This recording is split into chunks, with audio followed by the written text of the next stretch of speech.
السلام علیکم دوستو امریکہ میں 5 نومبر کو انتخابات ہونے جا رہے ہیں، جس میں دو جو میجر پارٹیز ہیں وہ ڈیموکریٹک پارٹی اور ریپبلکن پارٹی وہ حصہ لے رہے ہیں۔ امریکہ کی کل 50 ریاستوں اور ایک ڈسٹرکٹ کولمبیا کا جو ٹوٹل ہے الیکٹورل کالج وہ ہے 538، جن میں سے 270 جو ہے وہ جیتنا ضروری ہے۔ تو ان دونوں پارٹیوں کے درمیان گھمسان کا جو ہے وہ رن پڑنے والا ہے۔ ڈیموکریٹس پارٹی کا جو انتخابی نشان ہے وہ ہے گدا، اور اس کی بھی ایک جو ہے وہ ہسٹری ہے۔ ہوا کچھ ایسے کہ 1828 میں اینڈریو جیکسن جو تھے وہ ڈیموکریٹ پارٹی کی طرف سے امیدوار تھے، تو ان کے مخالفین نے ان کو گدا کہنا شروع کر دیا اور گدا گدا پہ آوازیں ان پہ کستے تھے، جس پر جیکسن نے جو ہے اپنے انتخابی پوسٹرز اس پہ گدے کا جو سمبل ہے وہ پیسٹ کروانا شروع کر دیا۔ یعنی بجائے اس کے کہ وہ غصہ کھاتے، انہوں نے اپنے پوسٹرز پہ وہ گدے کا نشان جو ہے وہ بنوا کے ایڈورٹائز کرنا شروع کر دیا۔ پھر بعد میں آنے والے سالوں میں جو پولیٹیکل کارٹونسٹ تھے تھامس، انہوں نے اس سمبل کو ہائی لائٹ کیا، اور اس طرح یہ جو نشان ہے یہ ڈیموکریٹس پارٹی کا انتخابی نشان جو ہے وہ بن گیا۔ اسی طرح سن 1874 میں یہ پولیٹیکل کارٹونسٹ تھامس نے یہ ہاتھی کو ریپبلکن پارٹی کا جو ہے سلوگن بنانا شروع کر دیا۔ تو پھر ہوتے ہوتے یہ جو ریپبلکن پارٹی ہے اس نے بھی اپنا جو انتخابی سمبل ہے اس کو ہاتھی کو جو ہے قرار دے دیا۔ تو اس طرح یہ دونوں سمبلز جو ہے ان کی اپنی ایک تاریخ ہے، اور یہ تاریخی لحاظ سے کافی اہمیت کے حامل ہیں یہ دونوں نشانات۔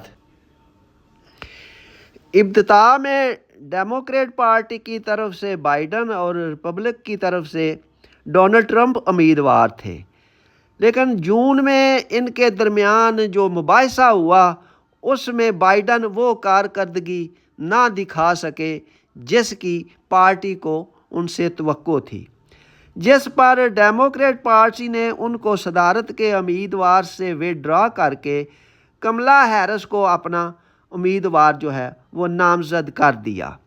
ابتدا میں کملا ہیرس کی جو پوزیشن تھی وہ ڈونلڈ ٹرمپ سے کافی بہتر تھی، تو جیسے جیسے انتخابی مہم آگے بڑھی تو ڈونلڈ ٹرمپ جو ہے اس نے کافی محنت کی اور اس کی پوزیشن جو ہے وہ کافی بہتر ہونا شروع ہو گئی۔ اب آخری جو سروے آئے ہیں ان کے مطابق کملا ہیرس اور ڈونلڈ ٹرمپ جو ہے ان میں کانٹے دار مقابلہ جو ہے متوقع ہے، اور دونوں کا 19-20 کا ہی فرق ہے، ان میں کوئی بھی جو ہے امیدوار وہ جیت سکتا ہے۔ اگر رائے عامہ کے سروے کی بات کی جائے تو 2016 میں بھی یہی توقع کی جا رہی تھی، اور ہر طرف یہی چرچا تھا کہ ہیلری کلنٹن جو ہے وہ ٹرمپ کے مقابلے میں جیت رہی ہیں۔ اینڈ تک یہی میڈیا نے تاثر دیا کہ ہیلری کی پوزیشن زیادہ مضبوط ہے، لیکن جب رزلٹ آئے تو وہ بالکل اس کے الٹ تھے اور ڈونلڈ ٹرمپ بھاری اکثریت سے جیت گئے۔ اب بھی یہ دیکھنا باقی ہے کہ ووٹرز کا ٹرینڈ کیا بنتا ہے، یہ تو 5 نومبر کو ہی پتہ چلے گا۔ اب تذکرہ کرتے ہیں کہ پاکستانی عوام جو ہیں وہ امریکن الیکشنز کو کس نظر سے دیکھ رہے ہیں اور وہ کس کی سپورٹ میں ہیں۔ تو ہمارے ذرائع کے مطابق جو پاکستانی قوم ہے اس میں 70% سے زیادہ جو عوام ہے وہ ڈونلڈ ٹرمپ کی حمایتی ہے۔ اس کی کچھ وجوہات ہیں۔ سب سے بڑی وجہ جو ہے وہ تو ہے جیسا کہ وہ 2016 سے لے کے 2020 تک امریکن پریزیڈنٹ رہ چکے ہیں۔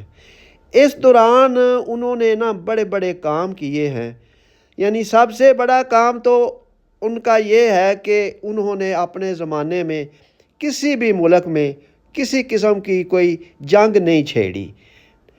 دوسرا ان کا بڑا کارنامہ ہے کہ انہوں نے افغانستان سے امریکن فوجیں جو ہے وہ ڈرا کر لیں، اور ان دونوں کاموں کو پاکستانی عوام جو ہے وہ بڑی اچھی نظر سے دیکھتے ہیں۔ اس کے علاوہ ان کے تعلقات جو ہے مسلم ممالک کے ساتھ وہ کافی بہتر تھے۔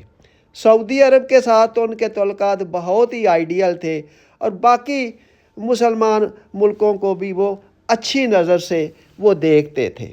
تو اب بھی پاکستانی عوام کا یہ خیال ہے کہ اگر وہ برسر اقتدار آ گئے تو یہ جو فلسطین میں قتل و غارت گری ہو رہی ہے، ہو سکتا ہے کہ وہ رک جائے، کیونکہ ڈونلڈ ٹرمپ کے تعلقات اسرائیل کے ساتھ بھی بہت ہی اچھے ہیں۔ تو عوام کا خیال ہے کہ ہو سکتا ہے کہ وہ ٹرمپ آئے اور اسرائیل کو سمجھا بجھا کے یہ جو جنگ ہو رہی ہے اس کو ختم کرا دے، اور یہ جو فلسطینیوں کا خون بہہ رہا ہے وہ رک جائے۔ یہ وہ محرکات ہیں جن کی وجہ سے پاکستانی عوام جو ہے وہ یہ چاہتے ہیں کہ ڈونلڈ ٹرمپ ہی جو ہے وہ جیتے، اور ڈونلڈ ٹرمپ ہی اگلے امریکہ کے صدر ہوں۔ 5 نومبر کا معرکہ کون سی پارٹی جیتتی ہے، یہ تو پھر ہم بھی انشاءاللہ 5 نومبر کو دیکھیں گے، اور آپ بھی دیکھیں گے۔